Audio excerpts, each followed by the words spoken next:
سورہ الزاریات کی آیت نمبر 47 میں ارشاد ربانی ہے، اور ہم نے آسمان کو طاقت سے بنایا ہے اور بلا شبہ ہم کائنات کو پھیلاتے چلے جا رہے ہیں۔ ناظرین، اللہ تعالیٰ نے سورہ زاریات کی اس آیت میں واضح طور پر کائنات کے پھیلاؤ اور طاقت اور قوت کا ذکر کیا ہے۔ یہی طاقت و قوت یعنی کشش جب کوئی سیارہ یا ستارہ کھو دیتا ہے تو اپنے وجود سے ہاتھ دھو بیٹھتا ہے اور بلیک ہول میں تبدیل ہو جاتا ہے۔ اس ستارے کے جو حصے اس بلیک ہول سے باہر رہ جاتے ہیں وہ نئے ستارے اور نئی کائنات بناتے ہیں۔ یوں قرآن مجید کی اس آیت کے مصداق کائناتیں اور بلیک ہولز مسلسل پھیلاؤ اختیار کر رہے ہیں۔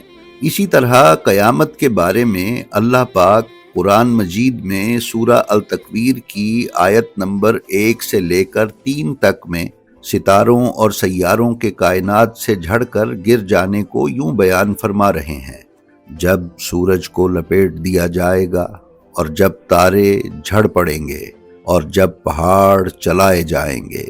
اسی طرح سورہ الانفطار کی آیت نمبر 1 اور 2 میں ارشاد ربانی ہے: جب آسمان پھٹ جائے گا اور جب ستارے جھڑ پڑیں گے۔ ناظرین، کتاب صحیح بخاری میں رسول اکرم صلی اللہ علیہ وآلہ وسلم کا ارشاد گرامی ہے کہ روز قیامت چاند اور سورج اپنی روشنی کھو کر ایک دوسرے سے جا ٹکرائیں گے۔ مختلف محدثین کے مطابق اس حدیث مبارکہ میں عربی کا لفظ مکوران اپنے اندر 3 معانی رکھتا ہے۔ نمبر 1، ستارے آپس میں ٹکرا کر ایک دوسرے کے اوپر جا چڑھیں گے۔ نمبر 2، ان کی روشنی ختم ہو کر بجھ جائے گی۔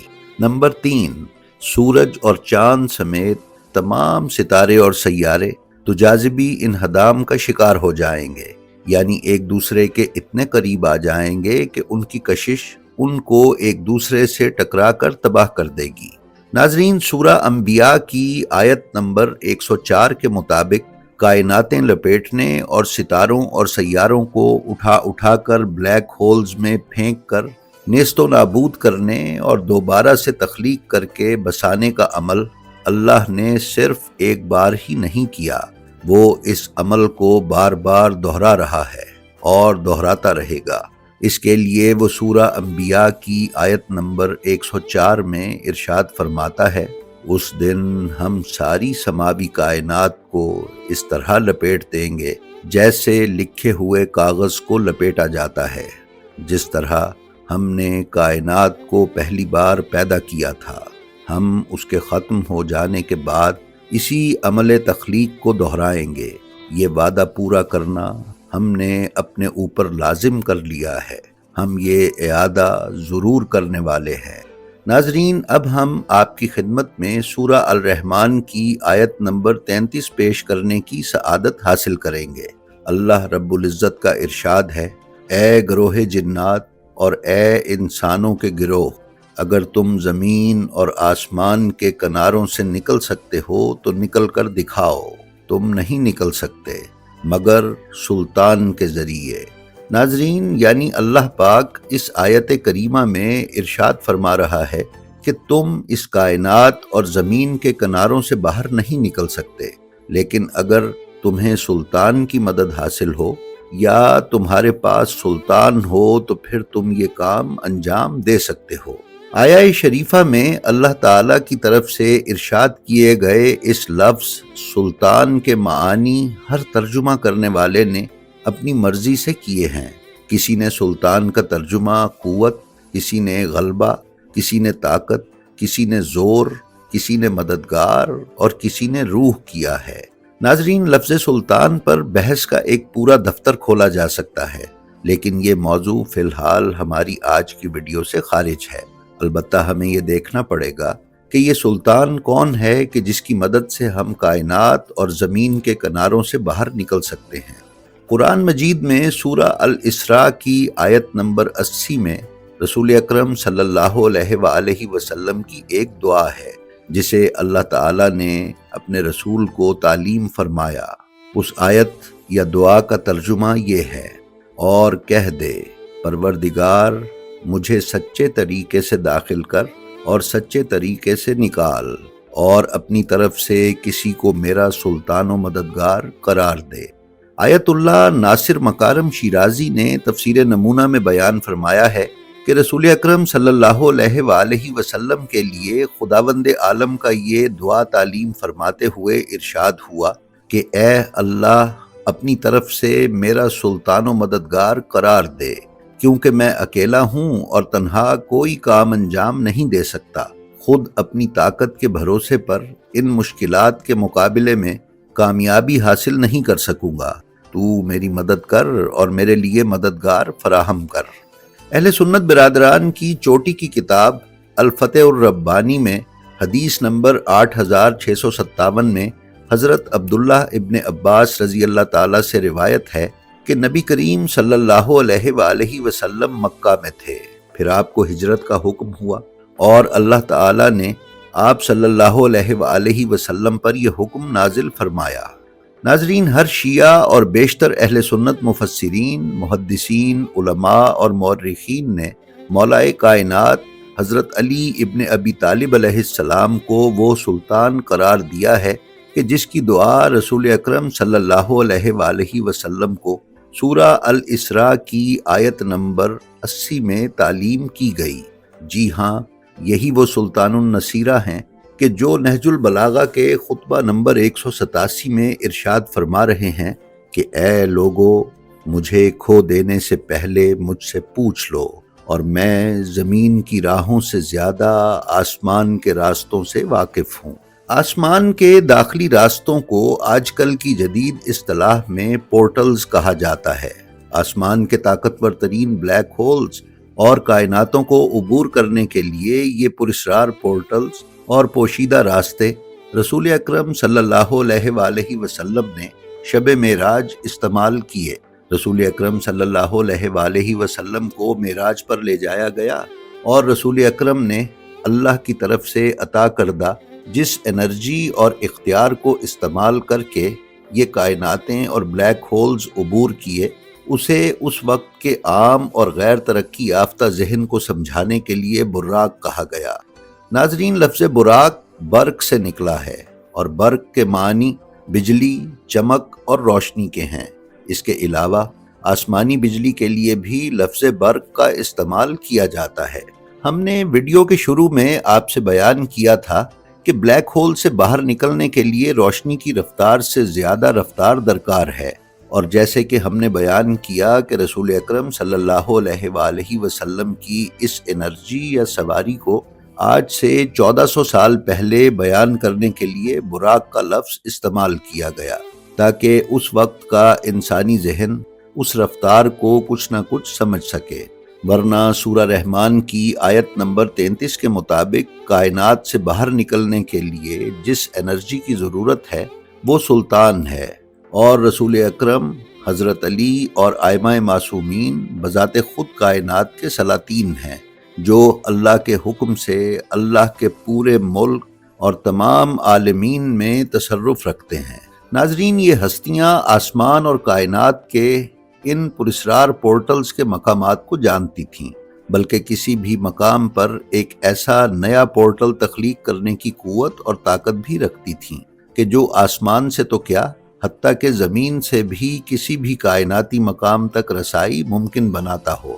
اس ضمن میں کتاب مناقب السادۃ الکرام فی جواہر الخطب والکلام کے صفحہ 73 تا 75 پر ایک طویل روایت نقل کی گئی ہے، جس کا خلاصہ یہ ہے کہ رسول اکرم صلی اللہ علیہ وآلہ وسلم نے فرمایا کہ جو شخص مجھے سب سے پہلے علی کے جنگ ذات السلاسل سے لوٹنے کی خبر دے گا، وہ جو چاہے گا میں اسے عطا کروں گا۔